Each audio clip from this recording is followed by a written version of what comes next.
Hello guys, तो आज का जो हमारा क्वेश्चन है इसमें हमें दे रखा है block of mass m has shown in a figure is pulled bye a force 40 Newton. The tension at the middle of the block is, और यहाँ पे हमें एक फिगर दे रखी है और यहाँ पे हमें 4 ऑप्शन दे रखा है।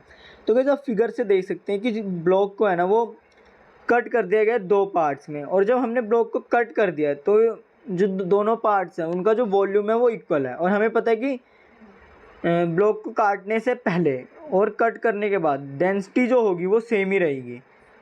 तो यहाँ पे पहले मैं एक फॉर्मूला लिख लेता हूँ कि जब ब्लॉक को कट नहीं किया गया है तो मैं यहाँ लिख दूंगा रो, जो कि डेंसिटी है ब्लॉक की कट नहीं किया गया है उस वक्त, और एम हो जाएगा ब्लॉक का मास और वी हो जाएगा इसका वॉल्यूम। और जब ब्लॉक को 2 पार्ट्स में और इक्वल वॉल्यूम में कट कर दिया गया है तब हम इसका हर ब्लॉक का मास फाइंड आउट करना चाहते हैं। तो उसके लिए भी मैं एक इक्वेशन लिखूँगा, उसके लिए लिख दूँगा रो, क्योंकि डेंसिटी तो सेम ही रहनी है, एम ए, यानी कि यहाँ मैं सबसे पहले फाइंड आउट करूँगा कि जो एक ब्लॉक है, फर्स्ट ब्लॉक जिसको मैंने ए माना है, इसका मास कितना होगा, इसको मैंने फाइंड आउट करना है। और उसको मैंने मान लिया है, कंसिडर किया है एम ए, और वॉल्यूम कितना हो गया है हाफ, तो यहाँ मैं लिख दूँगा V/2।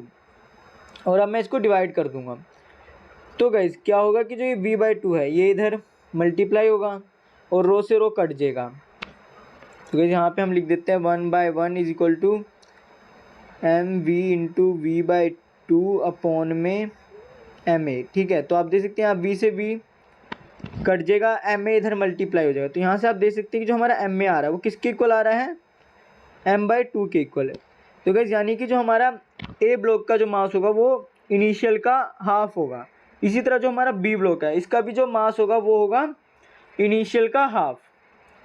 ठीक है, अब हम क्या करेंगे कि हम कंसिडर करेंगे कि जब ब्लॉक को काट दिया गया है उसके बाद इसको हमने एक स्ट्रिंग से जोड़ दिया गया है। तो गाइस जो स्ट्रिंग में जो टेंशन लग रहा होगा ना, वही टेंशन जो ये ब्लॉक था जब हमने इसको काटा नहीं है उसके मिडल में लग रहा होगा। ठीक है, तो गाइस ये इस क्वेश्चन को ना सोल्व करने की स्ट्रेटजी है कि अगर ऐसा कभी क्वेश्चन आता है तो उसको पहले मान लीजिए कि 2 ब्लॉक्स में काट लीजिए, फिर उसको स्ट्रिंग से जोड़ दीजिए, और जब स्ट्रिंग से जोड़ देंगे जो स्ट्रिंग में टेंशन होगा वही उस ब्लॉक के मिडल या किसी भी पोर्शन में बोला गया क्वेश्चन में कि मान लीजिए यहाँ पे अगर इस ब्लॉक को 6/4 में डिवाइड किया होता तो यही चीज़ करके इसी तरीके से हम पहले हर पार्ट का मास फाइंड आउट करते, फिर उसको स्ट्रिंग से जोड़ देते और स्ट्रिंग का जो टेंशन होता वही उस वाले पॉइंट पे टेंशन होता ब्लॉक में।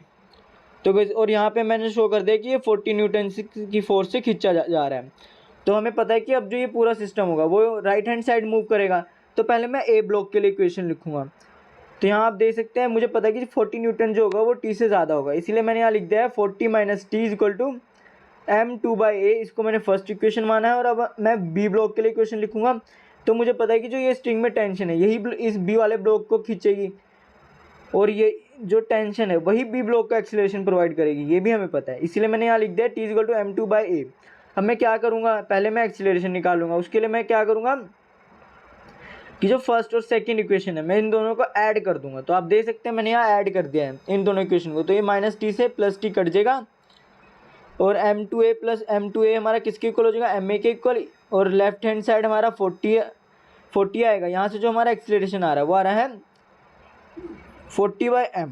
अब मैं क्या करूँगा, मैं अब सेकेंड इक्वेशन का यूज़ करूँगा और उसमें जो a है उसकी जगह मैं पुट कर दूँगा 40/m। तो आप देख सकते हैं मैंने पुट कर दिया 40/m। तो यहाँ से m से m कट जाएगा, 42 से डिवाइड होगा, तो जो हमारी टेंशन आएगी वो आएगी 20 न्यूटन। यानी कि जो ब्लॉक के मिडल में टेंशन लग रही है वो लग रही है 20 न्यूटन। तो इस हिसाब से इस क्वेश्चन के लिए जो सही ऑप्शन होगा वो होगा ऑप्शन नंबर सेकंड। और गाइस अगर आपको कोई डाउट है तो कमेंट सेक्शन में पूछेगा। Thank you guys.